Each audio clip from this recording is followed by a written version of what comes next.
But once I let go and surrendered that process, or even that group of people that I thought it would happen with, once I let that go, it just like cracked open this other path in life that I had been just looping by, just missing it or avoiding it, or just not even being able to see it. Dream big. That is the title of this video, because I just got back from Tokyo, Japan. This is now my second time going. I'm not saying that to brag or boast. I'm saying that because I remember sitting here in my house a couple of years ago, maybe a little longer, and I was making my vision boards. And I remember listing out these places that I wanted to travel to. I wrote London. Actually, this was more than 5 years ago. London, New Zealand, Toronto, and the last one I ended up replacing because I didn't believe in my heart, or something in me was just afraid of being disappointed that this wouldn't ever happen. So I didn't put it on my vision board. So I replaced it with Jamaica. Now, don't get me wrong, I still want to go to Jamaica, but I had put Jamaica instead of Japan. I've always wanted to go to Japan since I was little, inspired by Mr. Miyagi. And the reason I say this is because, well, first of all, yeah, if you watched Karate Kid growing up, you know he's from Okinawa, right? And Japan just always seemed like this far out of reach place. Yet I've been to India and I've been to all these other places around the world, but there was something about Japan and where I was in life over the past, I would say, decade, that it just didn't seem possible. And as I've been sitting down reflecting on these things, and now that I've gone to Tokyo twice, I want to talk about dreaming big, but also on top of that, your surroundings really impact your dreams, your goals, your future in your life. Because although you may see me traveling and doing all these cool, fun things, yeah, they're amazing, they're blessings. But for most of them, I just wasn't present. Like, I gave what I could in those moments over the years, but it wasn't until I prioritized myself in a real way that I actually started to enjoy fully. Don't get me wrong, I still enjoyed myself, but fully enjoyed the experiences. And that was when I turned 40. You can go back and hear me talk about my Japan trips and how I got there through the help of my mom, you know, working at the airport and hotels and things of that nature. But prior to me wanting to go to Japan over the course of my life, I think about like who I was surrounding myself with, what I was doing with my money, and I was just afraid of rejection. I know that in the past, most of the trips I've taken were with the same group of people. And oftentimes those locations were dictated by whatever we were up to. And they were kind of dominated by one person. And to me, I erred on the side of go with the flow, right? I'm not going to rock the boat. I'm just happy to be here. But eventually, that mindset, I grew tired of it. I was like, I'm tired of going to Mexico. I really am. Although I'm half Mexican, I was just tired of spending my hard-earned money, my valuable time, energy into going to the same place over and over again. But I wasn't saying anything. I wasn't standing up. But because I was so used to that dynamic and just submitting, I rarely ever stood up and said, well, I would like to go here. I'd like to do this. Because more than likely it would be a no, or it would be, oh, I'm going there with so-and-so, or I'm trying to plan this with so-and-so. Let's try to go somewhere else. So I was always just kind of deflated in that sense. And it's a lot of money. It's a big ask. And I was also too scared to do it on my own. So I just kind of tucked that dream away in terms of Tokyo. But it was the blessing of my mom encouraging us to go. When you have flight benefits and you have the blessing of flight benefits to do so, you could technically go anywhere you want where that airline flies. So it wasn't clicking in my brain that this was the thing, because I was always considering other people in my dreams, in my goals, in my vision. And the thought of going to my dream place with my mom, it just wasn't registering quick enough. So in my mind, I was just like, yeah, we can do it, but there's no guarantee. And I was kind of like hoping to do this for my birthday. This was back when I was turning 40. But things just weren't panning out the few months leading to my birthday when it came to like a birthday trip, because it just wasn't working out. And that was, I guess you could say, foreshadowing what was ahead later that year. But I took that trip to Tokyo, flight covered, hotel covered. We weren't there that long, but we barely spent money on food. Tickets to Disneyland were prepaid.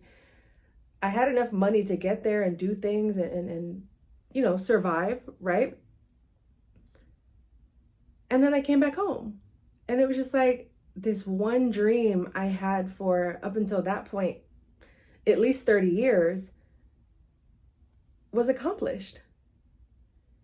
Because I was holding on to this vision of perfection of what I needed it to look like, it never happened. But once I let go and surrendered that process, or even that group of people that I thought it would happen with, once I let that go, it just like cracked open this other path in life that I had been just looping by, just missing it or avoiding it, or just not even being able to see it. So when I say dream big, have the big dreams. They will show up if it's meant to be. I have an infinite amount of dreams. Are they all going to happen? Maybe, maybe not. But I dream so big that I leave room for the opportunity of any one of them happening. It's not just one single dream that I hold on for the rest of my life. Like Japan was one of those dreams, right? And I was okay with it not ever happening. I truly was, because I knew that there's so many other dreams that I want to accomplish anyway. But if I can make or do the work to make it happen, I'm going to do it. Or if I'm going to position myself in a way to make it happen, I'm going to do it. And the opportunity presented itself.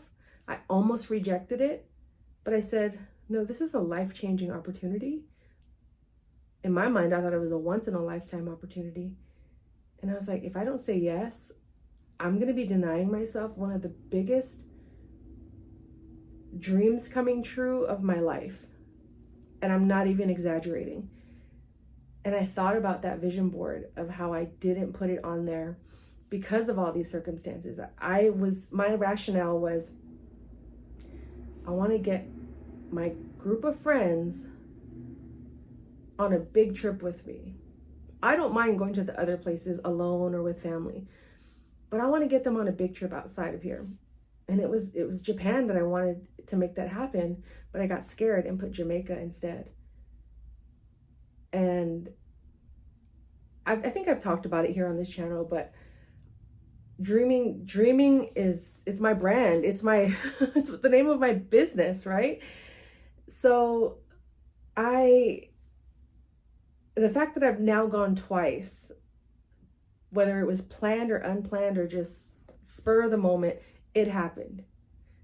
And I think back to a lot of things that have happened without me ever planning them, and they were just so amazing.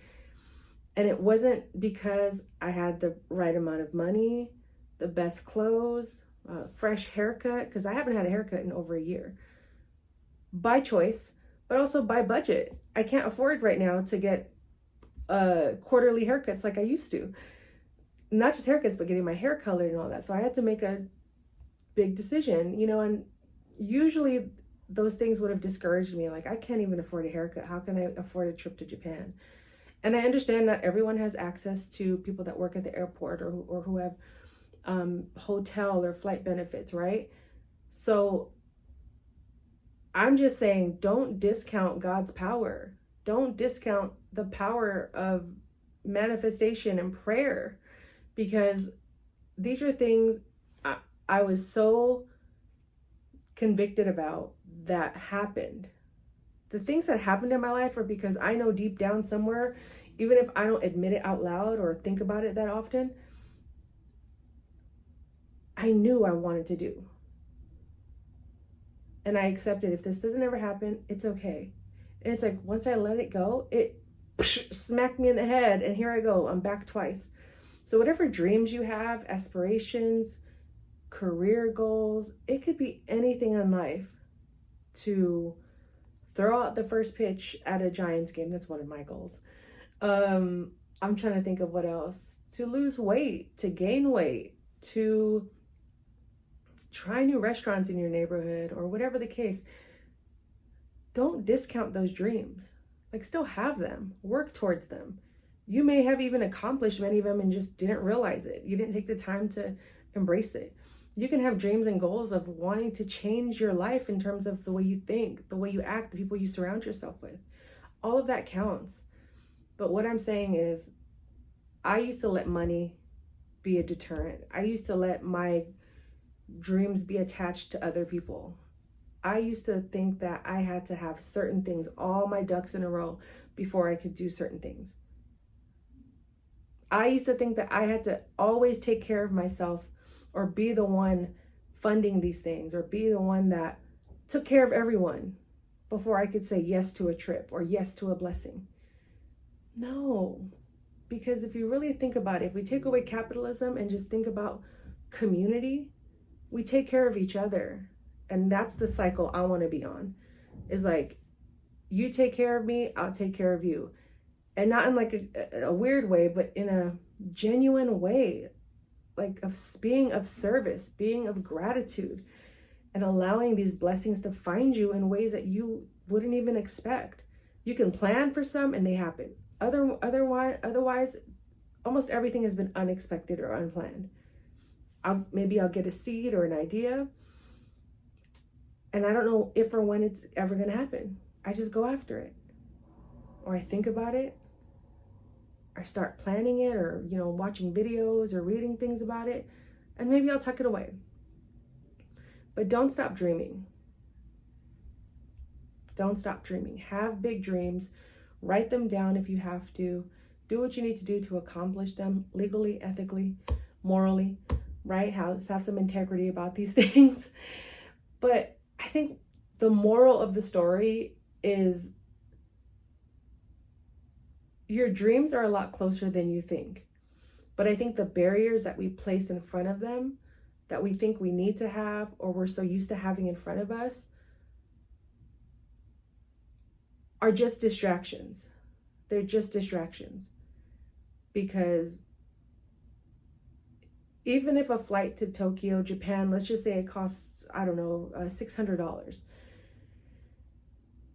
If that means you have to take that trip 2 years from now, you take that trip. If that means you have to work overtime to afford it, you work overtime. If it means maybe someone blesses you with $600 randomly, I'm all for random blessings, random Zells, and I got to do better at doing the same for other people, randomly sending, you know what I'm saying? So, because it makes a difference. You might get a credit from something that you forgot about. You might have money in a bank account that you forgot to close. You may just get blessed from a contest and win that trip to Tokyo. I'm just using that as an example. Whatever your dreams are, it doesn't even have to be related to travel. Sitting courtside at a game, another one of my dreams and goals, right? And you also have to say these things in order for them to really become real. Don't be afraid of your dreams. Don't be afraid of your goals. Say them. Don't be afraid to fail. Don't be afraid for it to not come true. Don't be afraid of disappointment. These are all things that I was afraid of, that kept my dreams contained, suppressed, non-existent. And again, I have a million dreams and goals that I want to accomplish. Even if 10% of them get accomplished, I'm just grateful I'm capable of dreaming big. And I'm not afraid of all of the territory that comes with it. The success, the wins, the failures, the silence, the chaos. It's because I put in the effort. So Dream big. Let's keep having these conversations. Drop one of your dreams in the comments. I want to hear them so we can keep each other accountable and making them happen, okay? Fearless individuality yields abundant healing. What does that mean? When you're fearless, when you prioritize being fearless for you individually, it produces abundant healing. And what's a result of that healing? Your dreams coming true. You starting your new career. You starting that new life. You starting over. You changing your life. It's not selfish. It's for you. We have to report to this world with a full cup, not an empty cup. So if you individually, fearlessly attack life, you'll be better off. So thank you for watching. It's your girl Lils. This is the channel. Subscribe, like, comment, tell a friend, tell a friend, tell a friend. To be continued. If this resonates with you, let me know. I'd love to hear from you. Drop your dreams in the comments. And let's keep building together, okay? Fearless individuality yields abundant healing. And remember, life ain't perfect, but it is a blessing.